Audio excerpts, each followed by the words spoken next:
Hey everybody, Keegan here. So I got this idea this morning, and today's show is going to be about race wars and agent provocateurs. So I've talked before about William Cooper's Behold a Pale Horse.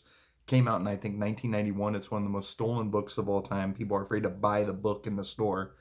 And if you're wondering why your conspiracy theorists seem to know what's going on before it happens, or if they seem really confident that they know what's going to happen, it's because we've read books like this that is laying everything out from the coronavirus to the elections to the things that happen in the news. All of a sudden, everybody panics about it. We go, oh crap, this is just like what we've been hearing about. So with William Cooper's Behold a Pale Horse, there were so many things in the book I didn't know what I was interested in, what I wasn't interested in. So that book, you just kind of dive in. I was really into the UFO stuff. He says that UFOs have been showing up, crashing for whatever reason, and the government's been taking these UFOs and they've been taking them apart and deconstructing them and trying to rebuild them, re-engineer them. And so that part of the book was what intrigued me, so I got into it. But then it gets into false flags. That's when you attack another country. uh, that's when you attack yourself and make it look like another country did it, so you can justify going to war with them and all kinds of stuff. But William Cooper, he was really onto something with his books. And he died. He was shot 11 times, I think, in his driveway. uh, Threw the gun so far. When they shot him, they said he pulled out a gun. The gun was flown through so far, it took him like 3 months to find the gun. He was in a wheelchair. He was missing a leg. And yeah, they shot him over a noise complaint. So the whole thing with William Cooper's death, he was a former, again, retired naval intelligence officer. The whole thing with him and his book is really odd. But one of the things he talked about in the book that I didn't believe at the time, I thought it was ridiculous, was the coming race war. Now, the coming race war, he said that the media was going to be controlled by the Illuminati, and that they would use a manipulation of FBI statistics out of context to get blacks and whites to start fighting with each other. And this was going to be done to take attention away from the private banking system ripping off the whole world. And so the coming race war. Now, when I saw this, I was like, this is ridiculous. Like, with 2 years within that, we had a black president. We had, LeBron James was making the most money. Oprah was the highest paid female on the planet. Samuel Jackson, highest paid entertainer in the world at the time. So I'm like, coming race war. This doesn't make any sense. And then when the Trayvon Martin thing happened, I saw what the media was doing. I saw them constantly using FBI statistics on black versus white crime and police versus police versus black crime and all this stuff. I was like, oh, this looks like what William Cooper was talking about. And then by the time Ferguson came around, and the Michael Brown and the I Can't Breathe, and then the Colin Kaepernick, and then the NFL's ties with the military, I was like, oh, they trying to start something. At the time, I heard a quote one time that says, I was too busy going to the movies with my black buddy to notice that there was a race war in the United States. And people can say, well, if you're white, you're not going to notice it. I totally understand that. I'm going to leave the talk about race. I'm going to leave that up for you guys and for other people that are more educated in the subject. I personally, I think they're using race to divide us on purpose. I think that the color of your skin is more dependent to the equator, and then I won't get into how I think blacks are the true Hebrews and that Jesus was probably black, and I could get into all this stuff. But I'm not going to do that. Today what I'm going to talk about agent provocateurs, and how, I had a buddy back in the day that said, well, what's the point in protesting? And I'm like, what do you mean? He says, well, couldn't a police officer just pretend he was a protester and throw a trash can through a store window to arrest everybody? And I was like, that's a good point. I never really thought of that. And then I started listening to Larry Pinckney, who is one of the founding fathers of the Black Panther movement. And I'll get into the Black Panthers here in a second. But he was saying, yeah, that's exactly what goes on. They're called agent provocateurs. And that if you have people protesting something and you're going to do the thing no matter what that they're protesting against, you got to be able to stop the protest, because it's going to make you look bad, right? But if they're peaceful protesters, they hate peaceful protesters. So they send in a plain-clothed police officer, comes in, smashes, throws a trash can. This is a typical thing. They throw a trash can through a store window. Then people will either start rioting after that, because they go, once they see it, they go, when in Rome, right? Or they just go, oh, people are already protesting, we're going to come in and arrest everybody. And that is what they do. So COINTELPRO. So basically you have local law enforcement for your local state stuff. And then you have the FBI, which acts as a way to work between states. So if California's got a problem with Nevada, some crime going, back and forth, the FBI gets involved. The CIA is for external. So the CIA is not allowed to operate on U.S. soil, nor is the FBI allowed to operate outside of the United States. So when you get into the Fast and Furious gun scandal, that's where those two things get mixed up, right? The FBI handed off basically control of an operation to the CIA, and then things get weird once you're outside of U.S. soil because there's different laws and all kinds of stuff that happen. So anyhow, the FBI and the CIA were trying to work together to stop protesters, specifically the Black Panthers. So they actually created COINTELPRO or COINTELPRO, and Larry Pinkney was one of the people who woke me up to this. So what I've learned now is that if you really want to protest the man, you protest with your dollars. You do not support the money because it's the corporations that supposedly own the politicians, right? So if you don't give that corporation your money, right, you can basically steer how politicians work. And I know that sounds silly, but vote with your dollars. I used to not buy stuff with high fructose corn syrup in it. And it was really hard for my wife and I because bread, everything has high fructose corn syrup. And within a year of us not doing it, other people were doing it too. And I started going into the supermarket, and you would actually see big signs sticking out after a year or so. No high fructose corn syrup. So you protest with your dollars. If you go out and protest for some really passionate thing, which is awesome if you're doing it peacefully, but keep in mind you can always be a victim to COINTELPRO, okay, making you look like a bad guy. And so I woke up yesterday morning. The police in Minneapolis had killed this gentleman by putting their knee on the back of his neck for 8 minutes, killed him, and now this morning the Minneapolis police station is on fire right now. So basically this is a day after they told people it was mandatory to wear masks, and then these people go out and loot a Target and stuff. You can't even tell who the people are because they're wearing masks. It's almost too perfect. And this is a day or two before my state is about to get up the guidelines from the coronavirus quarantine, and now we got states that are fighting with the police departments.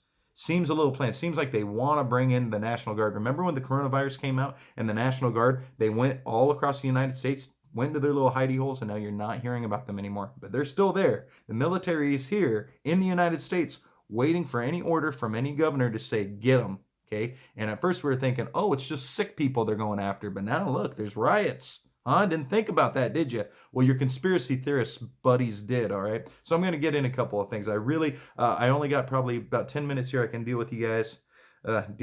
Shoot, minutes on my camera. So I'm going to try to fly through this, okay? Check this stuff out. Undercover officer pulls gun on Oakland protesters after cover blown. U.S. News. This is 2014.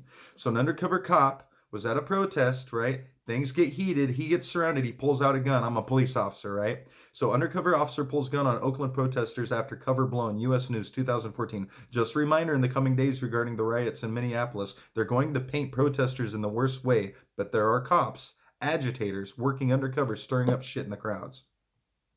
This stuff, for me, right now, is bigger than the coronavirus, okay? Right now. Me and my girlfriend went out to the protest. We wanted to see what was going down, and we saw a city burn. But that's not all. We watched a lone man in all black walk past us and other people too. We all looked at each other and we're like, are you seeing this shit? The man was all in black and he had gloves on just walking by himself. So what I'm saying is this I found on Reddit. These are people that supposedly at the protest saying they saw men in black, okay, going around doing shady stuff. Now I'm like, men in black, blah, blah. Is this an agent provocateur? I'm going to show you some stuff here.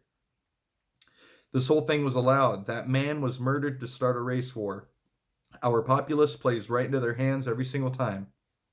We can turn it around on them if we organize and are smarter about it. That's what I'm trying to do right now. I'm trying to wake you guys up and say, you can't just freak out every time there's something going on in the news or Facebook or whatever, because they want to pull this emotion out of you. They want you to respond so they can respond. Problem, reaction, solution. David Icke stuff. Please look it up. We don't have much time, okay? I'm thinking it's organized by higher authority, not just undercover cops, but FBI agents. They have a track record of doing this kind of stuff. It's a highly organized group, most likely. I believe there are many groups just like it. The FBI that no one knows much of. I had my suspicions the whole time, and this is confirming it. Those 4 cops were probably fucking fake and were paid to do this. Oh, yeah, that's another thing. One of the cops that put his neck down on the guy, his name's Officer Chauvin, okay? Chauvinist? Isn't that fucking weird? Okay, his badge number was 1087. 187, isn't that the LA County code for murder or something of a police officer or whatever? So you have Officer Chauvinist. You have his badge number 187. His police car was 32, car 32. Okay, that's the level right before you transcend and you become the highest level of Freemasonry. And some of you might be like, what the fuck are you talking about? This is the CIA doing shit. The CIA, a lot of them, okay, are Freemasons. A lot of these weird operations and things that they do, the propaganda, it's seeded in Freemasonic symbology. The higher you get up, you get into Luciferianism, you can get into Satanism, you can get into whatever the fuck you want to call it. But a lot of the people at the top, you look at the Vegas shooting, it's filled with fucking Freemason symbology. Anyhow, so again, Officer Chauvin, come on, dude. The guy that did the Vegas shooting, his name was Paddock, Stephen Paddock. A paddock is an enclosure for sheep. The people getting shot at the Vegas shooting said they felt like that when the shooting went down, that they were encased, that they were like enclosed. And this guy was just shooting fish in a barrel. His name's Stephen Paddock. A paddock is an enclosure for sheep. Ah! So this cop that killed this black guy, his name was Officer Chauvin. Chauvinist? Hello? Yeah. It's all there. You just got to look for it. You just got to look for it. And you know what? If you're not sure, ask your friends. If your friends go, you're fucking crazy, ask your friends that are into this shit. If you got questions, ask me. Send me a fucking link. Send me a picture. Send somebody in the Clone Keegan private group page. Okay? Find one of us. Send us these symbols. Say, what do you think this is? And you don't have to do that. I mean, you can look this stuff up on your own. Welcome back to our regularly scheduled program. I just woke up, so it's hard for me to get my words out of my mouth. Well, you know, the pandemic is losing steam because we're back into a 24/7 race war programming again. So it's not just me saying this stuff. It's tons of people on the internet thinking the same exact way. Your conspiracy theorist friends think that there's going to be an alien invasion. But they don't think it's going to be aliens. They think it's going to be the government pretending to be aliens using currently available technology that we don't have access to, but it's available to them. Your conspiracy friends think there's going to be a race war, but we don't think it's going to be because racism. We think it's going to be because the private banks are fucking losing ground, so they got to turn us against each other. So they're using the same techniques they've used for hundreds of years to get us to fight one another. And it's going to start with the police, then it's going to become police white man. You're going to have to choose a side, blah, blah, blah. I'm not fucking choosing sides in this. I fucking love you guys. And even the people that I may despise in the world, I don't hate anybody. I pity them. I feel like we're all victims in this. And if you're a victim, I'm a victim because I don't feel free if you don't feel free, okay? And that's what pisses me off about all this. So I don't have much time. I'm losing space on my camera here. I'm going to try to get through all this the best I can. The media controllers have more power than ever. How? By enabling and facilitating the dumbing down and brainwashing of Americans who holds the educational system, prison industry, corporate cronyism, government accountable. We the people are supposed to. But if we the people are unknowingly spoon-fed propaganda by journalists and local news, how are we expected to know better? Okay, so there's a few things here I found. So this video I'm about to show you keeps getting pulled. Here we go. If I can successfully show you this, I'm awesome because this video is getting removed left and right all over Reddit and YouTube. So I found it on Twitter. God, I hope this works. Okay, so this is in Minneapolis. You heard about the AutoZone being the first place that was attacked and all this. You saw the AutoZone on fire. This is the guy that first smashed the windows. Remember I was talking about throwing a trash can through the window, then arresting all the protesters? Watch this shit. Please work, please. This is why I'm so kind of sketchy about this. I had to make sure you guys got to see this video. Thank God it's here. Okay, I'm going to get the volume up. This is in Minneapolis. Sorry for yelling. Look at this gentleman. All black, gas mask, umbrella, white guy, big build. Somebody hold my blood. Hey, somebody hold my blood. Hey. Are you a fucking cop?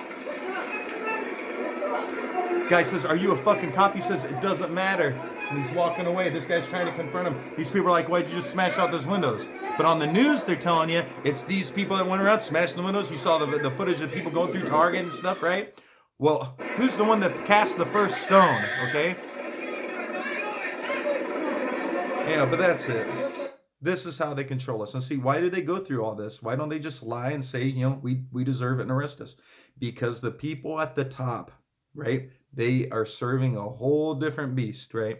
And they believe they have to let us choose our own demise. So they do things, they set us up for failure. And if we deny it, that's cool. Buys us some time. But they are waiting for the moment we fully embrace the military to come save us. We fully embrace the New World Order to come save us. We fully embrace Bill Gates and the vaccines to come save us. We have to choose our own adventure. We have to choose our own demise. That's why they let us know exactly what they're doing in movies and TV shows and video games. I can't tell you how many video games I just played. I can name about 5 video games off the top of my head right now that I just recently played, from Spider-Man to Days Gone, where the Illuminati, or specifically in a couple of these games, they mention the Trilateral Commission, which is an actual group that wants a one world currency. The Trilateral Commission releases a virus to reduce the world's population so the rest of us are easier to control. The pandemic is the quarantine, the lift, the guidelines are almost over. They're almost up. Okay, and where they're actually trying to do the race war. So this seems to me, it looks like they're getting desperate. It looks like they're actually getting desperate, and now they're actually trying to go along with the whole stupid race war, us versus the police, us versus blacks, us versus whites, us versus the world, us versus China, because they're fucking scared. We got them. And in the meantime, I'm Keegan, and I love you. And don't roll your eyes at me.